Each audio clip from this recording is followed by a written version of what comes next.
भुक्कड़पुर एक ऐसा गांव था जहां बच्चे कंचे कम और चटपटे सपने ज्यादा खेलते थे। इस गांव के एक कोने में रहता था 10 साल का भोला सा लड़का चीकू, उसकी शरारती बहन गुड़िया और उनकी हंसती गाती किस्सों की दुकान फुलमती दादी। रोज की तरह उस दिन भी रात को खाने में सिर्फ सूखी रोटी थी।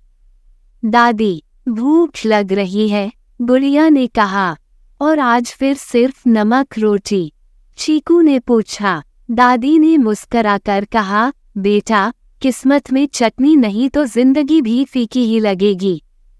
फिर उन्होंने अचानक कहा, लेकिन एक दिन ऐसा था जब इस गांव में एक उड़ने वाला बर्गर आया था।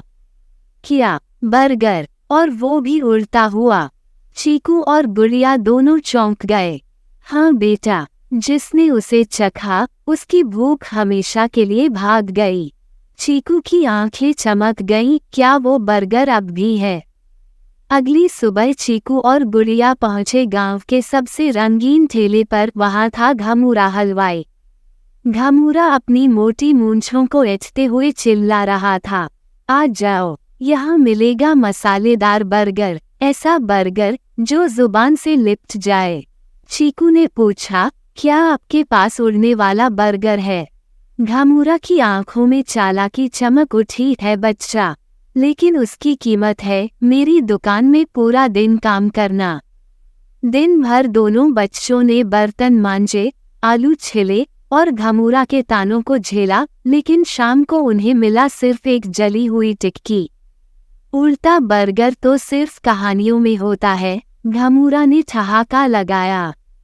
चीकू ने मन में ठान लिया, मैं असली बर्गर ढूंढ कर रहूंगा।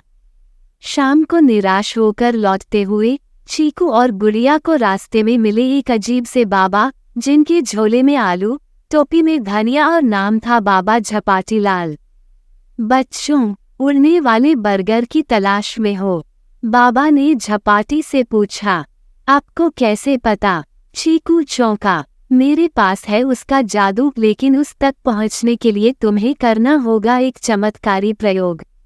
बाबा ने उन्हें दिया एक कागज, उस पर लिखा था, 2 रोटी लो, बीच में उबला आलू रखो, 7 बार भूख हट कहो और फिर जोर से चिल्लाओ, बर्गर लाल अब तो आ।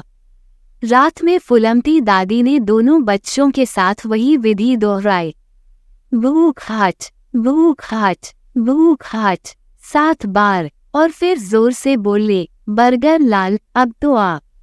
अचानक हवा तेज हो गई, रोटी चमकने लगी और झोंपड़ी में एक गोल गोल रंग बिरंगा बर्गर तैरने लगा। मैं हूँ बर्गर लाल, जो भूख हटाए, स्वाद बढ़ाए और पेट को प्यार से सहलाए। बर्गर ने मुस्कराकर कहा। चीकू और गुड़िया तो खुशी से उछल पड़े, अब असली मजा आएगा। बर्गर लाल कोई मामूली बर्गर नहीं था, उसके पास थी 3 जादुई शक्तियाँ। 1. स्वाद बांध, जिससे कोई भी उदास बच्चा हंस पड़े।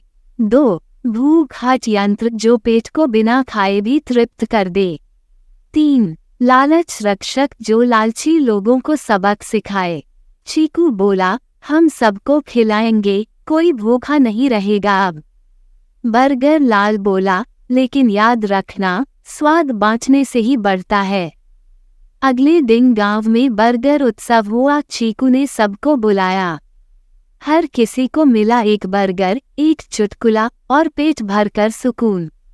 बच्चे, बूढ़े, सब बोले, ऐसा स्वाद तो कभी हलवाई ने भी नहीं दिया। गुड़िया तो बर्गर को लड्डू भाई कहकर पुकारने लगी। घमूरा हलवाई बौखला गया। मेरी दुकान सुनी और चीकू की बर्गर पार्टी धूमधाम से।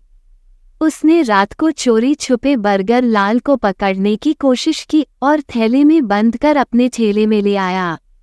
लेकिन बर्गर लाल कोई साधारण टिक्की नहीं था। घमूरा ने कहा, मुझे ऐसा बर्गर बना जो सबको सिर्फ मेरे ठेले पर खींच लाए। बर्गर लाल ने कहा, लालच के लिए स्वाद नहीं मिलता। पर घमूरा जिद पर अड़ा रहा। बर्गर लाल ने गुस्से में उल्टे बर्गर बना डाले। जो भी खाता उसे उल्टी, हिचकी और खट्टी डकारें आती। गांव वाले बोले, अब समझ आ गया, बर्गर का मतलब सिर्फ स्वाद नहीं, भावना भी चाहिए। चीकू ने सबको इकट्ठा किया और कहा, बर्गर बांटना एक जिम्मेदारी है, प्रतियोगिता नहीं। गांव वालों ने मिलकर घमूरा हलवाई को माफ किया और उसे कहा, तू भी अब बर्गर बांट, पर प्यार से। बर्गर लाल मुस्कुराया और बोला, मेरा काम पूरा हुआ। अब तुम खुद स्वाद बना सकते हो, मेहनत, प्यार और बांटने की भावना से। उसने चीकू को एक जादुई बीज दिया, इसे बो और तुम्हारे खेत में उगेंगे बर्गर के फूल। अब भुक्कड़पुर बन गया था बर्गरपुर, जहां स्वाद के साथ साथ हंसी और एकता भी उगती थी।